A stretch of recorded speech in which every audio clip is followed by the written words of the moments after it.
अऊज़ु बिल्लाहि मिनश शैतानिर रजीम बिस्मिल्लाहिर रहमानिर रहीम। बदबख्त का मैंने बयान सुना हमारे नबी के बारे में, उसने कहा कि अब तो रावण के बजाय नऊजुबिल्लाह सुम्मा नऊजुबिल्लाह हमारे नबी का उसने नाम लेके कहा कि उनका पुतला जलना चाहिए। ये हालात क्यों पैदा हो रहे हैं मेरे भाई? हमारे नबी सल्लल्लाहु अलैहि वसल्लम के असल किरदार से दुनिया ना वाकिफ। मुझे यकीन है अगर मोहम्मद रसूलुल्लाह की सही जिंदगी को इन बदबख्तों ने, इन मरदूदों ने पढ़ा होता, इनकी जबान से कभी ये जुमले ना निकलते। हजरत उमर फारूक रज़ी अल्लाह ताला अन्हु एक मर्तबा अल्लाह के नबी के कमरे में आते हैं और अल्लाह के प्यारे नबी की ये सादा जिंदगी देखकर, आपका बिस्तर देखकर, आपका कमरा देखकर हजरत उमर फारूक की आंखों से आंसू आ जाते हैं। अय अल्लाह के नबी, कैसर और किसरा तो ऐशो आराम की जिंदगी गुजार रहे हैं, व अंत रसूलुल्लाह, आप तो अल्लाह के रसूल हैं, आप इतनी सादा, इतनी सिंपल, इतनी फक्र फाका की जिंदगी आप क्यों गुजार रहे हैं? अल्लाह के नबी फरमाते हैं, अमा तरदा अन तकून लहुमुद दुनिया व तकून लना अल आखिरा। ऐ उमर, क्या तुम इस बात पर राजी नहीं हो कि कैसर और किसरा को दुनिया मिल जाए और तुम्हारे नबी को आखिरत की नेमतें मिल जाए? हजरत आयशा से पूछा गया, कैफ यकून फी अहलिही, अल्लाह के प्यारे नबी अपने घर में कैसे रहते थे? हजरत आयशा फरमाती, यकून फी मेहनती अहलिही, अल्लाह के प्यारे नबी अपने घर में अपने घर वालों का हाथ बटाया करते थे, उनके कामों में उनकी हेल्प करते थे। हजरत खदीजा रजी अल्लाह ताला अन्हा जब तक जिंदा थी, बाहयात थी, ये वो दौर था जो अल्लाह के नबी का बड़ा मुश्किल दौर था। उसी दौर में अल्लाह के प्यारे नबी सजदे की हालत में आपके ऊपर गंदगी डाली गई। उसी दौर में ताइफ में पत्थर आपके ऊपर बरसाए गए। उसी दौर में आपका गला दबाने की कोशिश की गई नमाज की हालत में। उसी दौर में बहुत सारी तकलीफें आपको दी गई, लेकिन जब आप घर में आते थे, हजरत खदीजा अपनी मुस्कुराहट से, अपनी मोहब्बत से, अपने हुस्न सलूक से अल्लाह के प्यारे नबी के गम को दूर कर देती थी, आपकी तकलीफों को दूर कर देती थी। अस्सलामु अलैकुम व रहमतुल्लाहि व बरकातुहू। अल्हम्दुलिल्लाह नहमदुहु व नस्तईनुहु व नस्तगफिरुहु व नऊज़ु बिल्लाहि मिन शुरूरि अनफुसिना व मिन सय्यिआति अअमालिना।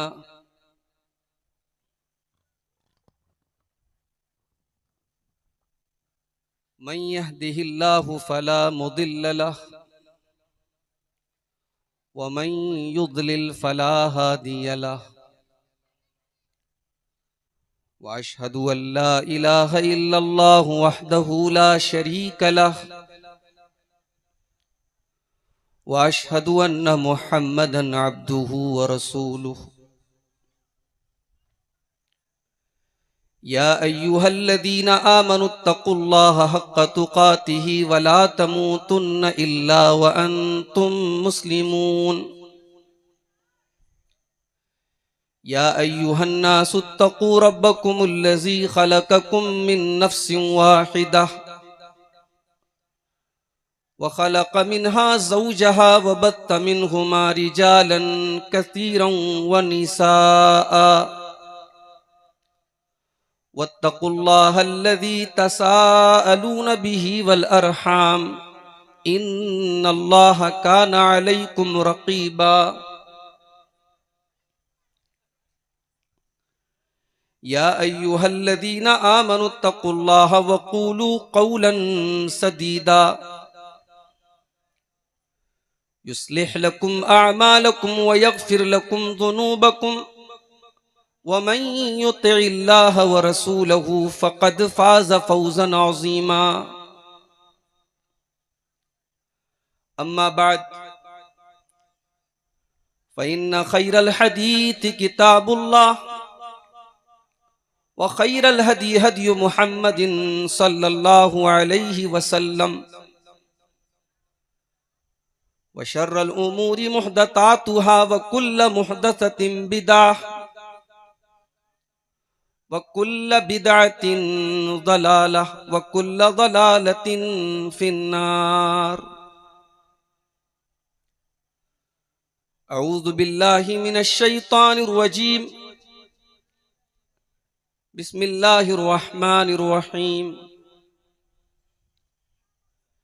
लक़द कान लकुम फ़ी रसूलिल्लाहि उस्वतुन हसनह।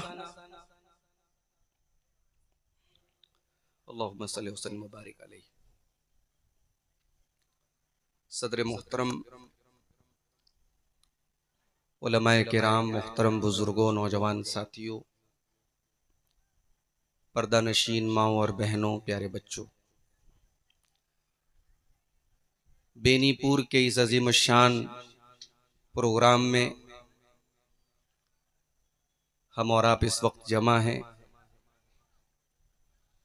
और मेरी नज़रें ये देख रही हैं कि इस प्रोग्राम में बनारस से ही और मुज़ाफ़ात बनारस से ही नहीं, मऊ, मुबारकपुर, आज़मगढ़ से तक से सामीन हजरात आए हैं और प्रोग्राम में शामिल हैं। जाहिर है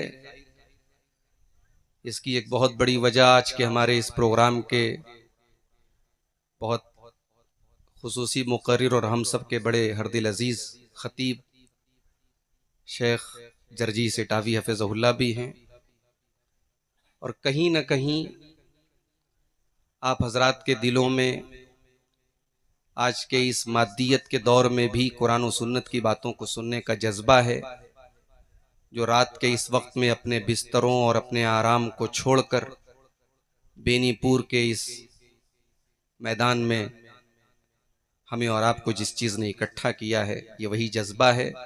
अल्लाह हम सब के इस जज्बे को कबूल फरमाए और कहने सुनने से ज़्यादा हम सबको अमल करने की तौफीक अता फरमाए, आमीन। मेरे भाइयों, प्रोग्राम के इश्तिहार में उलमा के नाम के साथ साथ उनके उन्वानात भी आपने पढ़े होंगे। मुझे जो मौजू दिया है जलसे के मुंतज़मीन ने, रसूल अकरम सल्लल्लाहु अलैहि वसल्लम की घरेलू जिंदगी।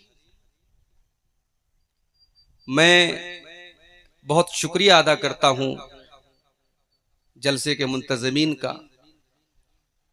यूं तो अल्लाह के प्यारे नबी की सारी जिंदगी हम सब के लिए नमूना है।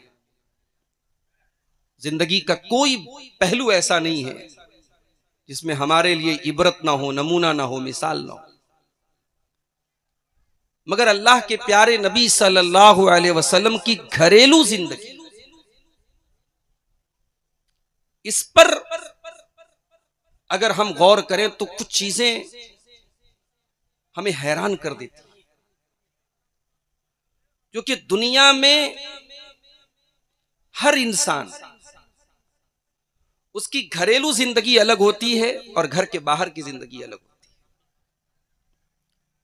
घर के बाहर इंसान बहुत सारी चीजों से बचता है। एक डर होता है कि लोग क्या कहेंगे,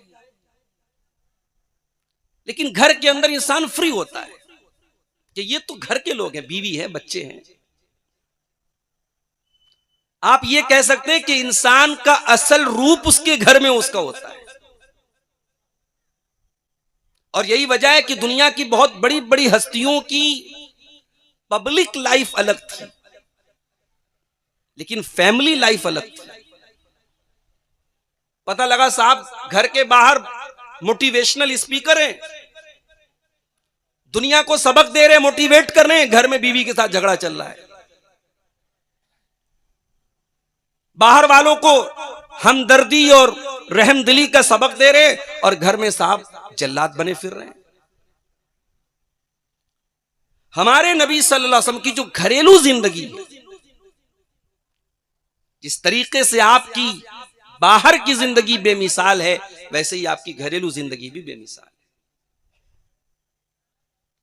घर के अंदर आपकी जो भी हैसियत थी, एक बाप की हैसियत से, एक बेटे की हैसियत से, एक शौहर की हैसियत से, हर हैसियत में अल्लाह के प्यारे नबी ने एक मिसाल कायम की है। उस पर हम आगे बातें आपके सामने रखेंगे।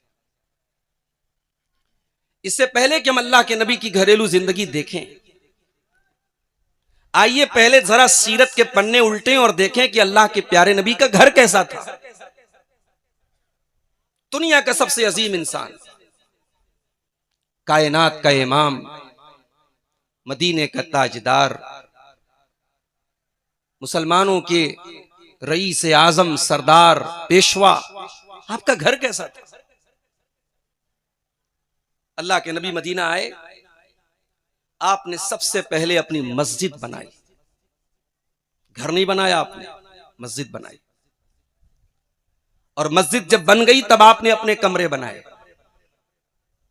और बाद में जैसे जैसे आपके निकाह हुए वो कमरे बढ़ते चले गए। 9 कमरे, आपकी वफात के वक्त 9 कमरे थे। मदीना से किबला जो था वो दक्षिण साइड में था।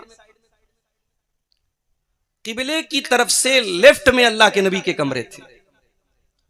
यानी नमाजी अगर मस्जिद नबी में नमाज पढ़ता तो लेफ्ट साइड में अल्लाह के प्यारे नबी के कमरे थे। ये कमरे उस जमाने में भी बेहतरीन मकानात बनते थे। जब हजरत सुलेमान के दौर में शीश महल बन सकता है तो अल्लाह के प्यारे नबी के दौर में क्या कीमती महल नहीं बन सकता था? बनते थे।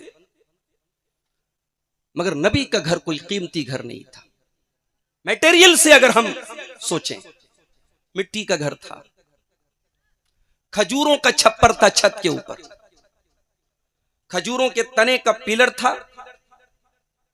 और इमाम हसन बसरी कहते हैं कि हजरत उस्मान गनी के दौर में मैं अल्लाह के नबी के उन कमरों में दाखिल हुआ कि देखूं कितनी हाइट है, तो मैंने हाथ उठाया तो मेरा हाथ छत से टच कर गया, यानी हाइट भी ज्यादा नहीं थी। कमरे की कैपेसिटी कितनी थी? कमरे की कैपेसिटी इतनी थी कि अल्लाह के नबी तहज्जुद पढ़ते हैं,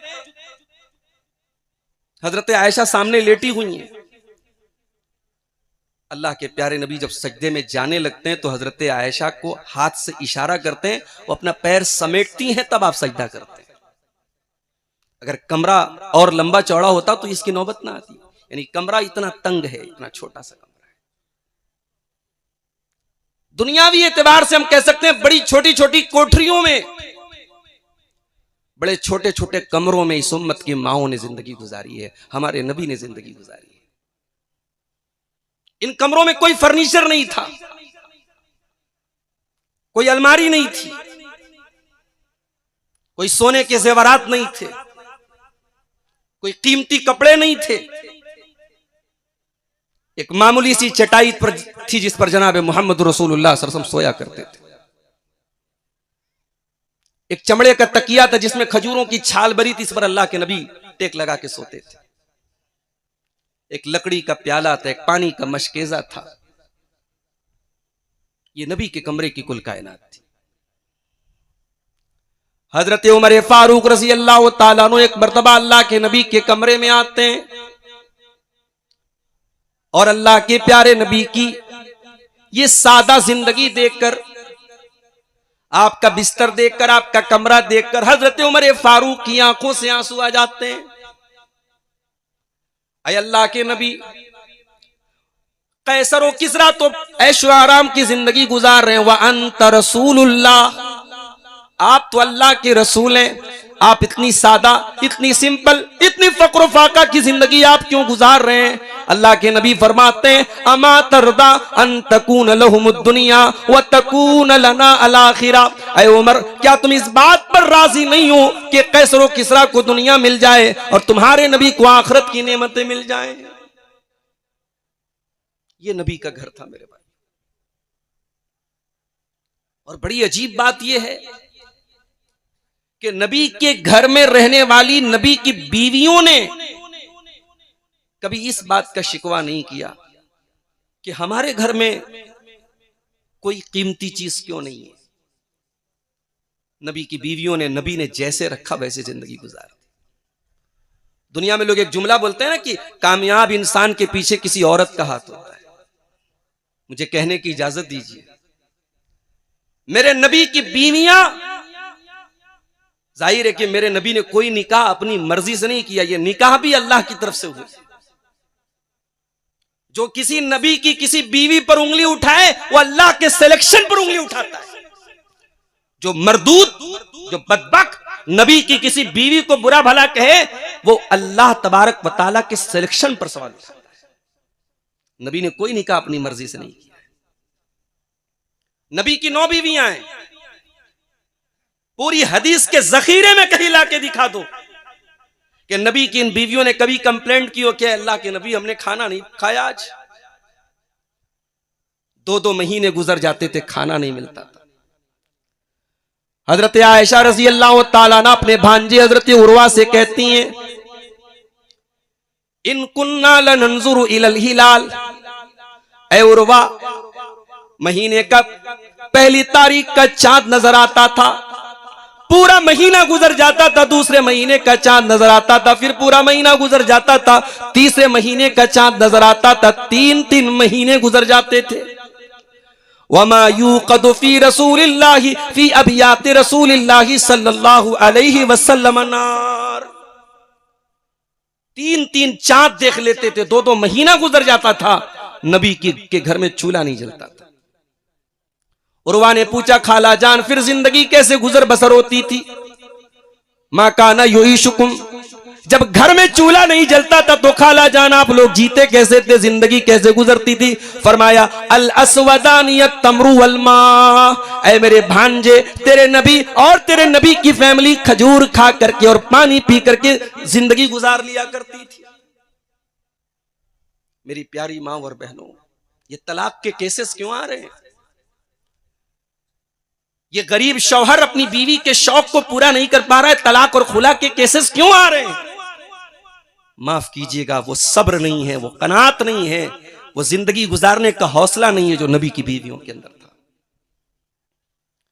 जंगे खैबर के बाद मुसलमानों के घरों में पैसे की फरावानी हुई, अच्छा खाना बनने लगा, अच्छा कपड़ा पहना जाने लगा, तो नबी की बीवियों को एहसास हुआ कि हमारी भी लाइफ स्टाइल चेंज होनी चाहिए। नबी की बीवियों ने अल्लाह के रसूल से कहा कि अल्लाह के रसूल, हमें जो साल का खर्चा मिलता है उस खर्चे में कुछ इजाफा, कुछ इंक्रीमेंट होना चाहिए। दुनिया के लिहाज से देखो तो गलत तो नहीं था ये मुतालबा, सबके घर में अच्छा खाना बनना, हमारे घर में क्यों नहीं बनेगा? न दुनियावी एतबार से ये मुतालबा गलत था, न शरीयत के एतबार से मामला गलत था। मगर अल्लाह के नबी को अपनी बीवियों की ये बात पसंद नहीं आई। अल्लाह के नबी 1 महीने तक नाराज रहे अपनी बीवियों से। उसी दौरान कुरान की आयत उतरी, या अय्युहन नबी कुल लिअज़वाजिका इन कुंतुन्न तुरिदनल हयातद दुनिया व ज़ीनतहा फतआलैन उमत्तिकुन्न व उसर्रिहुकुन्न सराहन जमीला। ऐ नबी, अपनी बीवियों से कह दीजिए, अगर तुम दुनिया की दौलत चाहती हो, दुनिया की रंगीनी चाहती हो, दुनिया की चमक दमक चाहती हो, आ जाओ, मैं तुमको दुनिया की दौलत दे देता हूँ, अच्छा कपड़ा दे देता हूँ, अच्छा जेवर दे देता हूँ, लेकिन मैं तुमको अपने घर से रुखसत कर देता हूँ, फिर तुम मोहम्मद रसूलुल्लाह के निकाह में रहने के काबिल नहीं हो। व इन कुंतुन्ना तुरिदनल्लाह व रसूलहु व दारल आखिरता फ इन्नल्लाह अअद्द लिल मुहसिनाति मिनकुन्न अजरन अज़ीमा। लेकिन ऐ नबी की बीवियों, अगर अल्लाह से मोहब्बत करती हो, रसूल से मोहब्बत करती हो और जन्नत में घर बनाना चाहती हो तो आओ, नेक अमल करती रहो और नबी के साथ जैसी जिंदगी बसर हो रही है बसर करती रहो, अल्लाह तुमको बेहतरीन अजर देगा। कुरान की ये 2 आयतें उतरी। मेरी प्यारी मां और बहनों, आप बड़ी तकलीफ उठा के अपने घर से यहां जलसे में आई है, मैं आपके जज्बे की कद्र करता हूं, मगर जरा अपने नबी की बीवियों का ये अमल भी देखिए। कुरान की ये 2 आयत उतरी, हजरत आयशा के पास अल्लाह के नबी आए, कहा कि आयशा, तुमसे एक बात कहना चाहता हूं, तुम्हें जवाब देने में कोई जल्दी मत करना, अपने माँ बाप से मशवरा करने के बाद जवाब देना। अय अल्लाह के नबी, ऐसी कौन सी बात हो गई? आपने कुरान की यही 2 आयतें पढ़ के सुनाई। आपने कहा, आयशा, अल्लाह ताला तुम्हें ऑप्शन दे रहा है, तुम्हें चॉइस करने को बोल रहा है, या तो तुम दुनिया का ऐशो आराम चॉइस कर लो या अपने नबी के साथ परेशानी की जिंदगी गुजर बसर कर लो। अय आयशा, अब तुम बताओ कि तुम्हारी चॉइस क्या है? हजरत आयशा फरमाती हैं, बुखारी के अल्फाज हैं, कहती हैं अफी हाजा अस्तामिर व बवैया, अय अल्लाह के नबी क्या इसके बारे में मुझे अपने माँ बाप से मशवरा करना पड़ेगा? नहीं नहीं, मुझे अपने माँ बाप से कोई मशवरा नहीं करना है, मेरा जवाब बिल्कुल क्लियर है। अय अल्लाह के नबी मुझे नहीं चाहिए दुनिया की दौलत, मुझे नहीं चाहिए दुनिया का ऐशो आराम, मैं अल्लाह को पसंद करती हूँ, उसके रसूल को पसंद करती हूँ। ये थी नबी की बीवियां। अल्लाह के नबी की घरेलू जिंदगी में इन बीवियों का बड़ा किरदार रहा है। आइए नबी के घर में चलते हैं। सुबह का वक्त है, फजर की अजान हो रही है। अल्लाह के प्यारे हबीब तहज्जुद की नमाज से फारिग होते हैं। हजरत बिलाल जैसे ही फजर की अजान देते हैं, अगर अल्लाह के नबी को रोजा रखना होता है, बस वहीं से खाना स्टॉप, पानी स्टॉप। अजान के बाद आप 2 रकात सुन्नत अपने घर पे पढ़ते हैं, और अल्लाह के रसूल का यह मामूल था। फर्ज नमाजें आप मस्जिद में पढ़ते थे, सुन्नतें और नवाफिल घर में पढ़ते थे। बल्कि आपकी हदीस भी है, खैरु सलातिल मर्इ सलातुहु फी बैतिही इल्लल मक्तूबा। फर्ज नमाज के अलावा बाकी नमाजें सबसे बेहतर यह है कि इंसान घर में पढ़े। हमारे यहाँ घर में कोई आदमी नमाज पढ़ता है, ये एक बड़ी अजीब बात है, कोई इसके बारे में जानता भी नहीं। घर में नमाज पढ़ो तो बच्चे सीखेंगे आपसे नमाज, माहौल पैदा होगा, जज्बा पैदा होगा। अल्लाह के नबी घर में सुन्नत पढ़ते थे। 2 रकात हल्की सुन्नतें अल्लाह के नबी पढ़ते थे। 2 रकात सुन्नतें पढ़ने के बाद अल्लाह के नबी थोड़ी देर आराम भी करते थे, लेट जाते थे दाहिनी करवट। हजरत बिलाल जब आकर के जमात के लिए बोलते थे, तब अल्लाह के नबी उठ करके जाते थे। इसीलिए उलमा कहते हैं कि फजर की सुन्नत पढ़ने के बाद दाहिनी करवट थोड़ी देर लेटना भी अल्लाह के नबी की सुन्नत है। लेकिन हाँ, इतना गहरी नींद में आदमी न सो जाए कि वजू टूट जाए, हल्का फुल्का लेट जाए, इस सुन्नत पर भी अमल करना चाहिए।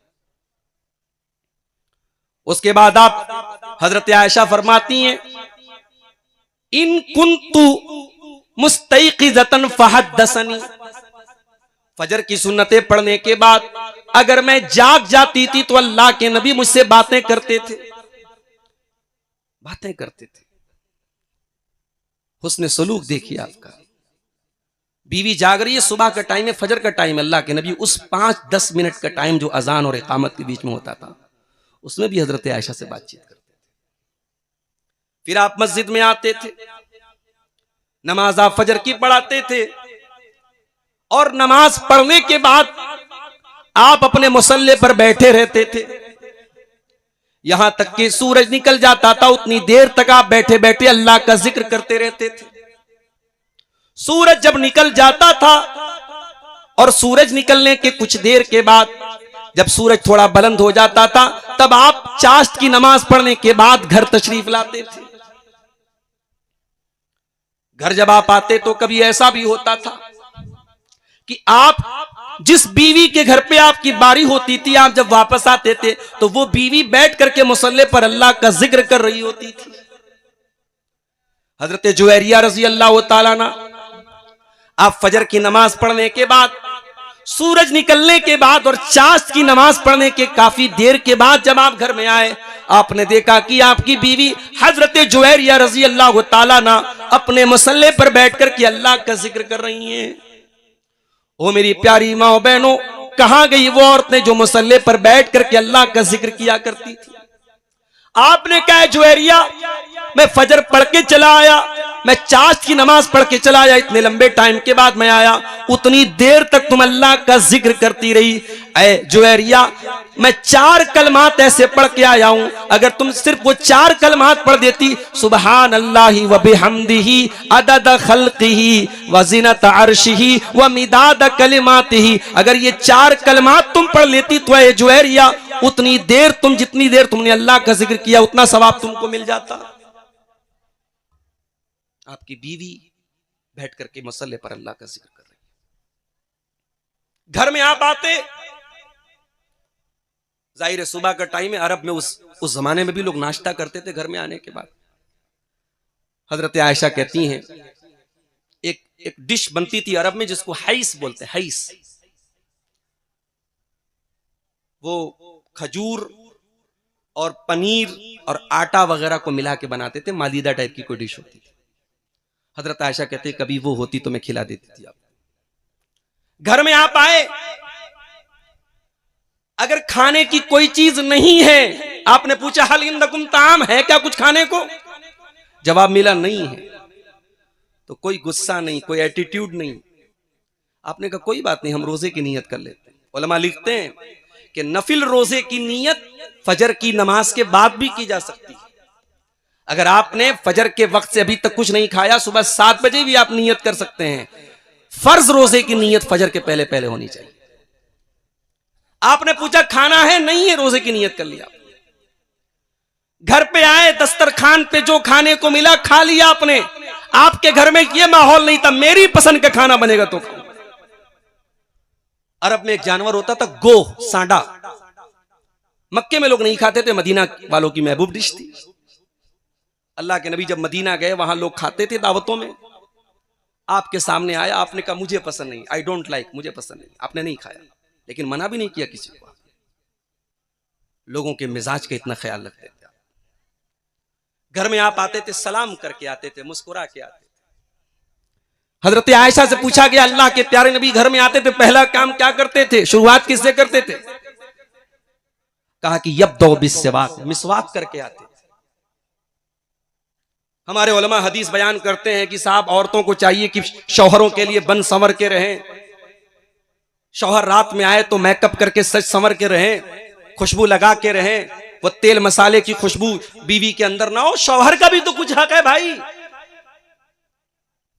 शादीशुदा जिंदगी में बीवी शौहर के लिए सजे संवरे तो शौहर की भी जिम्मेदारी है कि वो देख ले कि उसके मुंह से बदबू तो नहीं आ रही। अल्लाह के नबी जब घर में आते थे मिसवाक करते थे। ये सफाई सुथराई क्यों होती थी? ये अल्लाह के नबी के मिजाज का भी एक हिस्सा थी और घर वालों के मिजाज का आप ख्याल रखते थे। उसके बाद आप घर में आते थे। घर में आप कैसे रहते थे? एक इंसान दुनिया में घर के बाहर निकल रहा है, लोग पसीने को खुशबू समझ के इस्तेमाल कर रहे हैं। लोग उसके वजू के बचे हुए पानी को हासिल करने के लिए बेताब हैं। लोग चूम रहे हैं। इतनी मोहब्बत करते थे साहबा। अगर आज के दौर का कोई इंसान होता तो घर के अंदर उसका क्या एटीट्यूड होता? अल्लाहू अकबर। हजरत आयशा से पूछा गया कैफ यकून फी अहलिही, अल्लाह के प्यारे नबी अपने घर में कैसे रहते थे? हजरत आयशा फरमाती यकून फी मेहनती अहलिही, अल्लाह के प्यारे नबी अपने घर में अपने घर वालों का हाथ बटाया करते थे, उनके कामों में उनकी हेल्प करते थे। घर में आप खादिम की हैसियत अपने घर वालों के काम आते थे, उनकी खिदमत करते थे। उनसे खिदमत लेने का आपके अंदर आपकी आदत नहीं थी। आप उनके काम आते थे। नमाज का वक्त होता तो नमाज के लिए चले जाते थे। ये बुखारी की रिवायत पढ़ के सुना रहा हूं और मुस्नद अहमद की रिवायत में ये अल्फाज हैं काना यहलुबु शातहु व यफली सौबहु, अल्लाह के प्यारे नबी अपने कपड़े को झाड़ लेते थे, खुद ही झाड़ ले। कपड़े में कभी कभी कीड़े वगैरह ना लग जाए तो कपड़े को झाड़ लेते थे। अपनी बकरी का दूध खुद दूह लेते थे, अपने जरूरी काम खुद निपटा लेते थे अल्लाह के प्यारे नबी सल्लल्लाहु अलैहि वसल्लम। ये घर के अंदर की आपकी जिंदगी थी। फिर दिन में आप अपने बाहर का काम कर रहे हैं, अल्लाह के दीन की दावत दे रहे हैं, तबलीग कर रहे हैं। अच्छा, एक इंसान जब दीन का काम करता है ना, घर वालों का सपोर्ट होना बड़ा जरूरी है। अभी हमारे शेख जुनैद साहब वाकया बयान कर रहे थे मौलाना हबीबुल्लाह साहब का, अल्लाहु अकबर। मौलाना विलायत अली का भी एक वाकया उन्होंने बयान किया। आज इन उलमा के वाकयात को जब पढ़ो तो महसूस होता है कि हम लोग कितने पानी में, क्या हमारी हैसियत क्या है। 4 जलसे आज हो रहे हैं, हम इसको तबलीग कह रहे हैं। उन उलमा की जिंदगी आप देखिए। शाह इस्माइल शहीद के बारे में लिखा है कि दिल्ली की जामा मस्जिद में वो दर्स देते थे। दर्स खत्म हो गया, एक आदमी आया, कुछ देर में आया। शाह साहब ने पूछा क्या बात है? कहा आपका दर्स सुनने आया था, मिस हो गया, देर से पहुंचा। एक बंदा पहुंचा, एक आदमी पहुंचा। शाह इस्माइल शहीद रहमतुल्लाह अलैह उस एक इंसान के लिए अपनी पूरी तकरीर को रिपीट करते उसको सुनाते। क्या लोग थे, अल्लाह उनकी कब्रों को रहमतों से भर दे। मेरे भाइयों, दीन का काम करने के लिए फैमिली सपोर्ट होना बहुत जरूरी है। और अल्लाह के प्यारे नबी जब दीन का काम करते थे, आपकी बीवियां कभी आपके रास्ते में रोड़ा नहीं बनी, कभी उनकी तरफ से कोई कंप्लेंट नहीं बनी। हजरत खदीजा रजी अल्लाह ताला अन्हा जब तक जिंदा थी, बाहयात थी, ये वो दौर था जो अल्लाह के नबी का बड़ा मुश्किल दौर था। उसी दौर में अल्लाह के प्यारे नबी सजदे की हालत में आपके ऊपर गंदगी डाली गई। उसी दौर में ताइफ में पत्थर आपके ऊपर बरसाए गए। उसी दौर में आपका गला दबाने की कोशिश की गई नमाज की हालत में। उसी दौर में बहुत सारी तकलीफें आपको दी गई, लेकिन जब आप घर में आते थे, हजरत खदीजा अपनी मुस्कुराहट से, अपनी मोहब्बत से, अपने हुस्न सलूक से अल्लाह के प्यारे नबी के गम को दूर कर देती थी, आपकी तकलीफों को दूर कर देती थी। घरेलू जिंदगी में आपकी बीवियों का बड़ा रोल था। दिन भर तो आप अपनी दावती मिशन में लगे रहते। अच्छा, नबी की दावती मिशन का मकसद क्या था? नबी का मकसद दुनिया में कुछ बनाना नहीं था मेरे भाई। नबी का इंतकाल हुआ, नबी ने कोई प्रॉपर्टी नहीं छोड़ी। आज हमारी और आपकी तमन्ना होती है ना, दुनिया से जाएं तो बच्चों के लिए कुछ छोड़ के जाए। जिसके पास करोड़ों हैं वो चाहता अरबों छोड़ के जाए। नबी की हयात का आखिरी दिन है, सोमवार के दिन इंतकाल हुआ। इतवार के दिन नबी ने हजरत आयशा से पूछा घर में क्या क्या है? कहा कि कुछ आपकी तलवारें हैं, 14 दीनार हैं, का दीनारों को सदका कर दो, तलवारों को मुसलमानों को दे दो। उस नबी की जिंदगी में अपने बच्चों, अपनी फैमिली के लिए कुछ बनाना मकसद ही नहीं था। उस नबी के दिल में एक ही दर्द था। क्या दर्द था? फलअल्लका बाक़िउन नफ्सका अला आसारिहिम इल्लम युमिनू बिहाज़ल हदीस असफा। ऐ नबी, आपके दिल में लोगों के ईमान लाने की इतनी चिंता है, कहीं इस चिंता में आप अपने आप को हलाक न कर लें, अपने आप को खत्म न कर लें। लोग कैसे ईमान लाएं, लोग कैसे जहन्नम से बच जाएं, लोग कैसे जन्नत के रास्ते पर चले जाएं, यही चिंता और यही फिक्र रहती थी अल्लाह की। रात होती थी, इशा की नमाज के बाद अल्लाह के नबी बात करने को नापसंद करते थे, रात में जागने को नापसंद करते थे। माफ कीजिएगा, ये हमारे जो रात भर्रे जलसे है ना, इसकी भी इस्लाह होनी चाहिए। कोई अच्छा तरीका नहीं है। 12 बजे तक बहुत है। मैं बिहार के बाज़ इलाकों में जाता हूं, मेरी तकरीर रात में 2 बजे 3 बजे, सामने पब्लिक बेचारी आंखें मल के सुन रही है तकरीर। क्या मतलब है इसका? हदीस के अल्फाज है, अल्लाह के प्यारे नबी इशा की नमाज के बाद बातचीत करने को और बिला वजह जागने को नापसंद करते थे। इशा के बाद आप एज सून एज पॉसिबल बिस्तर पे आते थे। बिस्तर पे जब आते थे आप, दाहिनी करवट आप लेटते थे और आमतौर से वजू करके आप आते थे। हजरत हुज़ैफा कहते हैं जब आप बिस्तर पे आते थे, अल्लाहुम्मा बिस्मिका अमूतु व अहया पढ़ते थे, उठते थे अल्हम्दुलिल्लाहिल्लज़ी अहयाना बादमा अमातना व इलैहि नुशूर पढ़ते थे। और आप मुअव्विज़ात पढ़ के, कुल औज़ु बिरब्बिल फलक, कुल औज़ु बिरब्बिन नास, ये पढ़ के अपने पूरे बदन पे दम करके सोते थे। ये आपका मामूल था। और बहुत कम सोते थे आप। रात में कभी ऐसा होता था 1/3 1/3 सोए फिर उठ गए, कभी ऐसा हुआ कि आधी रात तक सोए फिर उठ गए, कभी ऐसा बहुत कम हुआ कि 2/3 हिस्सा आप सोए और फिर उठे। लेकिन रात में एक हिस्सा आपके लिए खास था, आप उठ करके तहज्जुद पढ़ते थे। और जब आप तहज्जुद पढ़ते थे, अल्लाहु अकबर, अल्लामा इकबाल ने कहा था, कुछ हाथ नहीं आता बे आहे सहरगाही। अल्लाह हमारे नौजवानों को इस लज्जत से भी बहरावर कर दे। नबी रात में तहज्जुद पढ़ते थे, और जब ये तहज्जुद आप पढ़ते थे तो जब आप उठते थे, फ़क़ाम रुवैदन, बड़े आराम से उठते थे। बीवी सो रही है, उठ गई तो ठीक है, जबरदस्ती नहीं उठाते थे आप।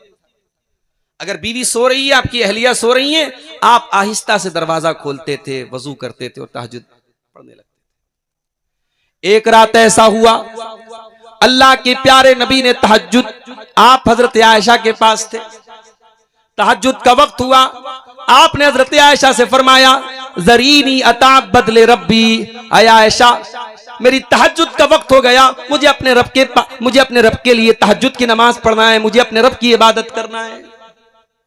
हजरत आयशा कहती हैं, अल्लाह के नबी, मैं तो आपके करीब रहना चाहती हूँ, आपकी कुर्बत चाहती हूँ, लेकिन आप अगर तहज्जुद पढ़ने जाना चाहते हैं जिसमें आपकी खुशी उसमें मेरी खुशी। अल्लाह के नबी उठे, फकाम फततहरा, आपने वजू किया, तहज्जुद की नमाज आप पढ़ने लगे। तहज्जुद की नमाज पढ़ते पढ़ते अल्लाह के नबी रोने लगे, इस कदर रोए हत्ता बल्लत सरा, आपके आंसुओं से जमीन तर हो गई। इतनी लंबी आपने तहज्जुद की नमाज पढ़ी कि फजर का टाइम हो गया। हजरत बिलाल आए, उन्होंने आकर के आपको बताया कि अय अल्लाह के नबी फजर का वक्त हो चुका है।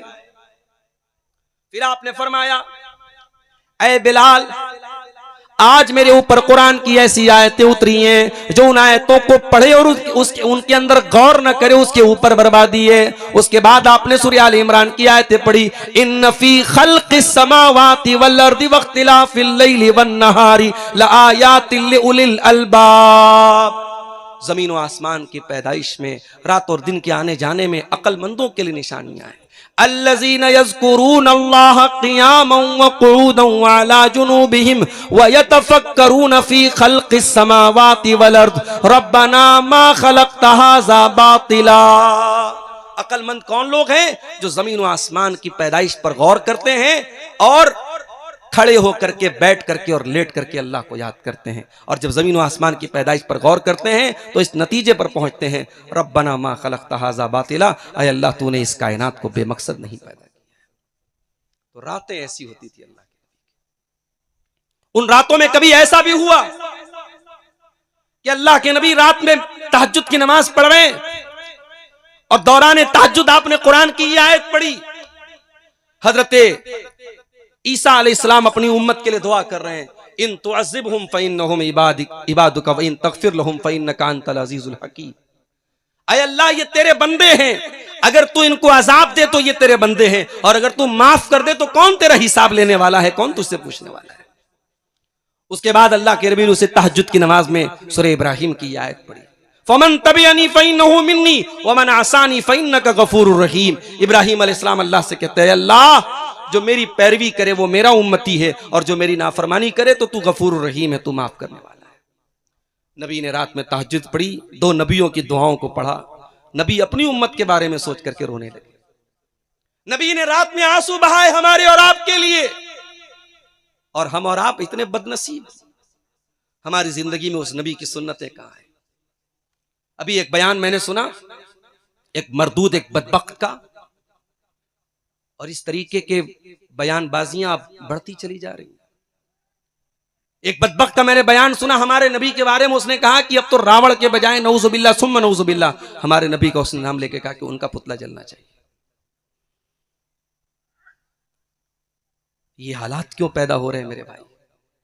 हमारे नबी सल्लल्लाहु अलैहि वसल्लम के असल किरदार से दुनिया नावाकिफ। मुझे यकीन है अगर मोहम्मद रसूलुल्लाह की सही जिंदगी को इन बदबख्तों ने, इन मरदूदों ने पढ़ा होता, इनकी जबान से कभी ये जुमले ना निकलते। कहीं ना कहीं हमें और आपको अपने करेबान में भी झांकने की जरूरत है कि हमने इस अपने भाइयों तक, अपने बरादराने वतन तक क्या अपने नबी की सीरत को पहुंचाया? ना तो हमने किताबी शक्ल में पहुंचाया, ना अपने अमल के जरिए पहुंचाया कि नबी की जिंदगी कैसी थी। अल्लाह के प्यारे नबी रातों में अपनी उम्मत के लिए रो रहे हैं मेरे भाई। हजरत जिब्रील आके पूछ रहे, क्यों रो रहे हैं आप? कहा कि अपनी उम्मत के लिए रो रहा हूं। अल्लाह ताला अपने नबी को तसल्ली दिलवाता हजरत जिब्रील के जरिए, इन्ना सनुर्दीका फी उम्मतिका वला नसूका, ऐ मोहम्मद रसूलुल्लाह परेशान ना हो, हम आपकी उम्मत के बारे में आपको राजी कर देंगे, खुश कर देंगे। तो ये थी नबी की घर की जिंदगी। अल्लाह के नबी अपने घर में एक शौहर की हैसियत से कैसे थे, एज अ हस्बैंड आप कैसे थे? आप फरमाते, खैरुकुम ले अहलिही व अना खैरुकुम ले अहली। तुम में सबसे बेहतरीन इंसान वो है जो अपनी फैमिली के लिए सबसे अच्छा हो, अपनी बीवी के लिए सबसे अच्छा हो, और मैं तुम में अपनी बीवी के लिए सबसे अच्छा हूं। बीवियों के साथ हंसी मजाक भी हो रहा है। भाई 9 बीवियां थी ना आपकी, दुनिया आज एतराज कर रही है कि नबी की 9 बीवियां क्यों थी? कभी आपने गौर किया? नबी की 9 बीवियां 9 अलग अलग कल्चर से हैं। उसमें यहूदी सरदार की बेटी हजरत सफिया भी है। उसमें आपके कट्टर दुश्मन, कभी किसी जमाने में कट्टर दुश्मन थे हजरत अबू सुफियान, उनकी बेटी हजरत जुवैरिया, नहीं माफ की, हजरत उम्मे हबीबा भी है।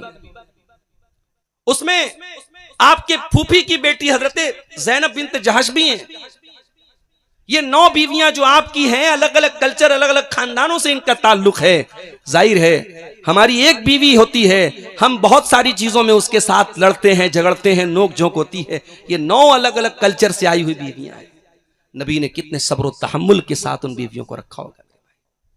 हजरत आयशा कहती हैं कि अल्लाह के नबी, मैं हैज की हालत में होती थी। उस जमाने में औरत हैज की हालत में होती थी, नापाक समझते थे लोग। नापाक इस माना में कि उसका खाना अलग, उसका पानी अलग, उसका बर्तन अलग। उस माहौल में अल्लाह के नबी सल्लल्लाहु अलैहि वसल्लम ने उम्मत को तालीम क्या दी। हजरत आयशा कहती हैं कि मैं हैज की हालत में होती थी और प्याले से पानी पीती थी, और जहां मैं मुंह लगाती थी अल्लाह के प्यारे हबीब वहीं मुंह लगाते थे।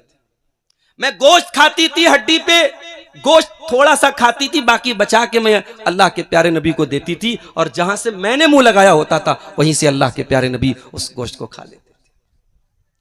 आपसे पूछा गया है, अल्लाह के नबी आपको सबसे ज्यादा मोहब्बत दुनिया में किससे है? आपने कहा आयशा से। बीवी से मोहब्बत है और मोहब्बत का इजहार भी आप कर रहे हैं। लोग कहते हैं साहब बीवी से मोहब्बत है तो ये प्राइवेट बात है, लोगों के सामने नहीं आनी चाहिए। अल्लाह के नबी ने, किसी ने पूछा तो आपने बता दिया कि मैं आयशा से सबसे ज्यादा मोहब्बत करता हूं। ये अल्लाह के नबी का अखलाक अपनी बीवी के साथ। कभी बीवियों के साथ एटीट्यूड आपने नहीं दिखाया। मस्जिद नबवी में ईद का मौका है, हबशी लोग आए हैं, नेज़े और बर्छी का खेल खेल रहे हैं। हजरत आयशा की नजर पड़ गई। अल्लाह के नबी ने कहा आयशा देखना चाहती हो? कहा कि हाँ देखना चाहती हूं। अब अल्लाह के नबी के कमरे से हजरत आयशा उस हबशियों के खेल को देख रही हैं, और अल्लाह के नबी खड़े हैं और हजरत आयशा आपके कंधे पर अपना सर रख करके ये मंजर देख रही। और जब तक हजरत आयशा खुद से थक नहीं गई, अल्लाह के नबी सल्लल्लाहु अलैहि वसल्लम नहीं हटे। अल्लाह अकबर, क्या अखलाक था। खैरुकुम खैरुकुम लिअहलिही, आपने कहा सबसे बेहतरीन इंसान वो है जो अपनी बीवी के लिए सबसे अच्छा। आज हमारे यहां लोग बीवी का मामला आता है ना तो ऐसा जाहिर करते हैं जैसे बीवी के वो बॉस हैं, बीवी जो है नौकरानी है, वो आका है। नहीं मेरे भाई, ये शरीक हयात, ये हम सफर का रिश्ता है। इसको गुलाम और इसको आका का रिश्ता मत बनाओ। नबी ने इसको मोहब्बत का रिश्ता बनाया, मोहब्बत का रिश्ता रहने दो। और आगे बढ़िए, एक बाप की हैसियत से अल्लाह के प्यारे नबी कैसे थे? अल्लाह के प्यारे नबी 4 बेटियों के बाप थे। आज बेटियों का बाप होना कोई आसान काम नहीं है मेरे भाइयों। और मैं एक बात बड़े यकीन के साथ आपसे कह देता हूं, जमाना बहुत फितनों का है। आपने लाख अपने बच्चियों को नकाब पहनाया होगा, लेकिन अगर आपने अपनी बच्चियों को दीनी तरबियत नहीं दी होगी, आपकी बेटी नकाब पहन करके घर से निकलेगी तब भी वो गलत कामों से नहीं बच पाएगी। आज आप यकीन करें, कल का वाकया बनारस में मल्दिया चौराहे पर मैं किसी काम से गया। एक लड़की जो सर से पैर तक मुकम्मल नकाब में, हाथों में दस्ताना भी है और पैरों में मोजा भी है, घर से पूरे इस्लामी पर्दे के साथ निकली है, पीछे स्कूल और कॉलेज का बैग भी है और मोबाइल पर किसी से बात कर रही है, और उसके बराबर में एक गैर मुस्लिम लड़का भी चल रहा है। मैंने महसूस कर लिया कि वो उसी लड़के से बात कर रही है और शायद उससे मुलाकात का मामला तय हो रहा है। अब तो आंखें आदी हो गई इस तरीके के वाकयात देखने के लिए। इसलिए मैं कहता हूं कि घर से नकाब पहन करके निकलना ये काफी नहीं है। तरबियत क्या की है आपने? हमारे यहां तरबियत के नाम पे जीरो है साहब। घर में हमारी लड़कियों ने बस मौली साहब से, हाफिज जी से कुरान पढ़ लिया, हो गया, होगी तरबियत। आपकी बेटी ने रट्टू तोते की तरह कुरान पढ़ भी लिया, 2-4 उर्दू की किताबें पढ़ भी ली, इससे दीन की तरबियत नहीं हो जाएगी। वो स्कूल गई, वो कॉलेज गई, वो यूनिवर्सिटी गई, जहां भी गई उसे कहीं दीन नहीं मिला। उसे इंस्टाग्राम ने भी बेहयाई सिखाई, उसे फेसबुक ने भी बेहयाई सिखाई, उसकी सहेलियों ने बेहयाई सिखाई, उसके माहौल में बेहयाई मिली। उसे हया का सबक कौन देगा? उसकी माँ देगी। उसको हया का सबक कौन देगा? उसका बाप देगा। इसलिए मेरे भाइयों, नबी ने अपनी 4 बेटियों की जो तरबियत की है वो काबिल गौर है। आपकी 2 बेटियां उस्मान गनी जैसे दौलतमंद इंसान से उनका निकाह होता है। कोई एक वाकया लाके दिखा दो कि अल्लाह के प्यारे नबी की ये 2 बेटियां हजरत रुकैया, हजरत उम्मे कुलसूम एक अमीर घर में जाती हैं। एक आप ये कह सकते हैं मिडिल क्लास घर से वो एक अमीर घर में जाती हैं, मगर मियाँ बीवी के दरमियान कभी कोई अनबन नहीं होती है। ये तरबियत थी अल्लाह के प्यारे नबी की, ये तरबियत थी हजरत खदीजा की। आपकी सबसे छोटी बेटी, सबसे लाडली बेटी हजरत फातिमा ज़हरा, उनकी शादी हजरत अली से होती है। और हजरत अली फाइनेंशियली बहुत कमजोर होते हैं, बहुत गरीब होते हैं, मगर कभी भी पैसे को लेकर के, दौलत को लेकर के मियां बीवी का कभी कोई झगड़ा नहीं होता है। ये तरबियत थी अल्लाह के। एक मर्तबा हजरत फातिमा आपके पास आई, वक्त अगर पूरा होने लगे मुझे इशारा कर दीजिएगा। हजरत फातिमा आपके पास आई, कहा अब्बा जान मालूम हुआ, अल्लाह के नबी से मुलाकात नहीं, हजरत आयशा को पैगाम दिया उन्होंने कि मालूम हुआ है कि कुछ गुलाम आए हैं, आपकी बेटी अपने हाथों से सारे काम करती है, अगर कोई गुलाम एक्स्ट्रा हो तो मुझे भी मिल जाए। अल्लाह के नबी को पता चला, आप पहुंचे अपनी बेटी के घर। बुखारी के अल्फाज हैं और ये हदीस मुस्नद अहमद में और तफसील के साथ। आप बेटी के घर पहुंचे, हजरत अली कहते हम दोनों मियां बीवी बिस्तर पे पहुंच चुके थे, अल्लाह के नबी बिस्तर पे आए हम दोनों। आपने कहा मेरी बेटी फातिमा, ऐ मेरे दामाद अली, मेरे पास गुलाम जरूर आए हैं, लेकिन मेरे असहाबे सुफ़ा जो मेरे शागिर्द हैं, जो दीन सीखने वाले मेरे स्टूडेंट्स हैं, मेरे तलबा हैं, अभी उनको दीन सिखाना है, उनके खाने का इंतजाम करना है, उनकी बूदोबाश का इंतजाम करना है। अभी मेरे पास इतनी कैपेसिटी नहीं, इतनी ताकत नहीं कि मैं तुमको गुलाम दे सकूं। ऐ मेरी बेटी फातिमा, मैं उससे अच्छा तरीका तुमको बता रहा हूं। जब तुम बिस्तर पे सोने जाओ 33 मरतबा तुम सुभान अल्लाह पढ़ लिया करो, 33 बार तुम अल्हम्दुलिल्लाह पढ़ लिया करो, 34 मरतबा अल्लाह अकबर पढ़ लिया करो, तुम्हें किसी गुलाम की जरूरत नहीं पड़ेगी। ये तरबियत थी अल्लाह के नबी। एक मरतबा आप हजरत फातिमा से मिलने के लिए गए, आपने देखा कि हजरत फातिमा के दरवाजे पर कोई पर्दा है, इस पे डिजाइन बना हुआ है। आपने वो पर्दा देखा, आप वहीं से वापस चले आए। हजरत फातिमा को पता चला कि मेरे अब्बा जान आकर के वापस चले गए। हजरत फातिमा ने फौरन हजरत अली को भेजा, जाके पूछिए अल्लाह के प्यारे नबी हमारे घर से वापस क्यों चले गए। आपने फरमाया ऐ अली, जब मैं अपनी बेटी के घर पहुंचा, रायतु अला बाबिहा सित्रम मुवश्शया, मैंने देखा कि मेरी बेटी के घर पे डिजाइनदार पर्दे लटके हुए हैं। ऐ अली, मैंने तो अपनी बेटी को कभी दुनियादार न बनाया था, मेरी बेटी कब से दुनियादार बन गई। माली वली दुनिया, जब मैंने दुनिया से अपना नाता नहीं जोड़ा, मेरी बेटी कब से दुनियादार बन गई। आज हम देखते हैं इसी समाज में अच्छे दीनदार घरों की लड़कियां शादी हुई, शौहर के साथ हनीमून मना रही, उसके फोटोज स्टेटस पे डाल रही, जींस की पैंट पहन करके, टी शर्ट पहन करके। बड़े अच्छे दीनदार घरों की लड़कियों के बारे में रिपोर्ट आई। ये क्या है मेरे भाई, शादी होते ही तरबियत खत्म हो गई। अगर तरबियत हुई होती तो वो अपने ससुराल जाके भी उसी तरबियत पर कायम रहती। इसीलिए मेरी बात नोट कर लो, और आने वाले 10-20 सालों में अगर आपने इस तरफ ध्यान नहीं दिया, मैं बहुत बड़ी तादाद में महसूस कर रहा हूं हमारी कौम की बेटियां, उनकी दीन की इमारत इतनी कमजोर है, बस एक धक्का देने की जरूरत है। एक बड़ी तादाद में मुसलमान लड़कियां और लड़के ऐसे हैं जो मुसलमान घर में पैदा तो हुए हैं, जिनका नाम तो मुसलमानों वाला है, जिनके माँ बाप तो मुसलमान हैं, मगर मेंटली जहनी तौर पर इस्लाम से बिल्कुल दूर है। उन्हें इस्लाम की बातें बकवास लगती हैं, उन्हें कुरान की बातें बकवास लगती हैं, उन्हें इस्लाम की बातें बकवास लगती हैं। अब ऐसे कमजोर ईमान वाले नौजवान लड़कियां लड़कियों को अगर कोई जरा सा बहला दे, फुसला दे, तो उसको मुर्तद होने में देर नहीं लगती। इसीलिए नबी की घरेलू जिंदगी की बात आई है तो सुन लो। नबी का घर मार्बल वाला तो नहीं था, नबी के घर में डेकोरेशन तो नहीं था, नबी के घर में कीमती झाड़ और फानूस तो नहीं थे, नबी के कमरे बड़े छोटे छोटे, नबी का घर बड़ा कमजोर, मगर नबी के घर कुरान और सुन्नत से आबाद रहता था मेरे भाई। नबी के घर में कुरान पढ़ा जाता था, काल अल्लाह काल रसूल की सदाएं बुलंद हुआ करती थी। इसीलिए अल्लाह कुरान में अपने नबी की बीवियों से कहता है, वज़कुरना मा युतला फी बुयूतिकुन्ना मिन आयातिल्लाहि वल हिकमा इन्नल्लाहा कान लतीफन खबीरा। ऐ नबी की बीवियों, तुम्हारे घरों में जो कुरान पढ़ा जाता है और जो हदीस पढ़ी जाती है उसका तुम जिक्र किया करो, उसको तुम याद किया करो। मेरे प्यारे भाइयों, बेनीपुर के मेरे साथियों, साल में एक बार जलसा करा लेने से आपकी कौम की इस्लाह होने वाली नहीं है। आप अपने घर की औरतों को दीनदार बनाना है तो वक्तन फवक्तन घर के अंदर भी कुछ दीनी प्रोग्राम होते रहे, कुछ दीन की बातें होती रहे। हो सके तो अपने घर की एक लड़की को दीन के इल्म में भी लगाओ, एक लड़की को आप आलिमा बनाओ ताकि वो लड़की घर के अंदर कोई गैर शरई चीज देखे तो उसको रोके। ऐसा माहौल मेरे भाइयों बनाओ, तब जाकर के आपका घर सही हो सकता है। तो नबी ने एक बाप का फर्ज भी बहुत अच्छे तरीके से निभाया। बेटियों की शादी किया, बेटे जो पैदा हुए अल्लाह की मर्जी, सब अल्लाह को प्यारे हो। एक बेटा पैदा हुआ इब्राहिम नाम का, यह हजरत मारिया के पेट से पैदा हुआ। नबी ने बड़े प्यार से इसका नाम अपने बाप इब्राहिम के नाम पे रखा। यह बेटा 1.5 साल का हुआ, अरब के देहात में दस्तूर के मुताबिक दाई के पास आपने भेजा था, वहां दूध पीता था, वहीं परवरिश पाता था। बच्चा बीमार पड़ गया।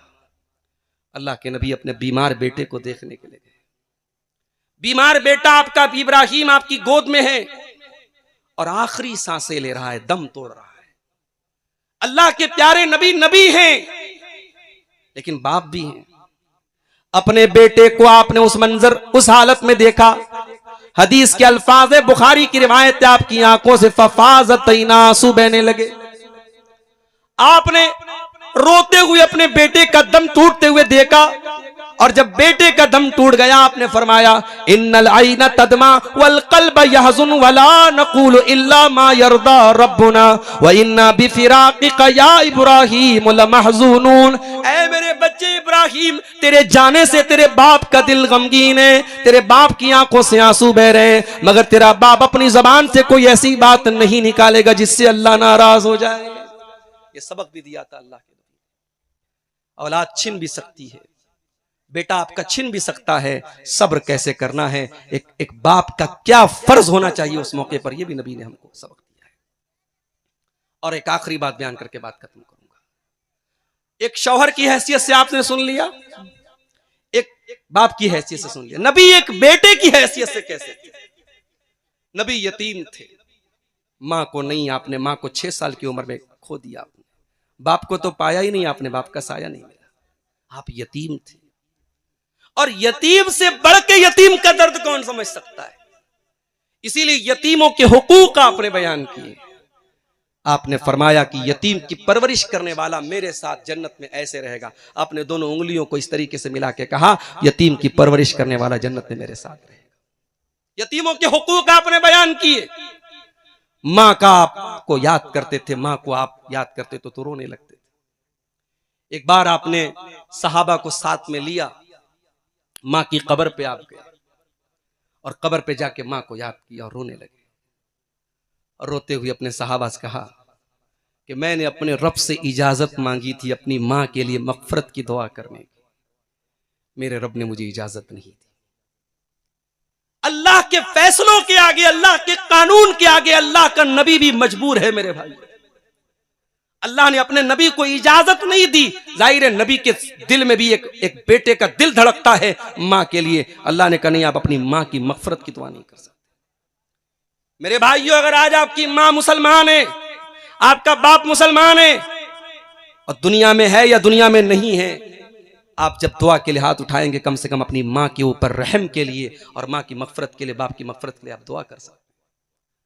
प्यारे नबी को अपनी मां की मगफरत के लिए दुआ करने की इजाजत नहीं दी।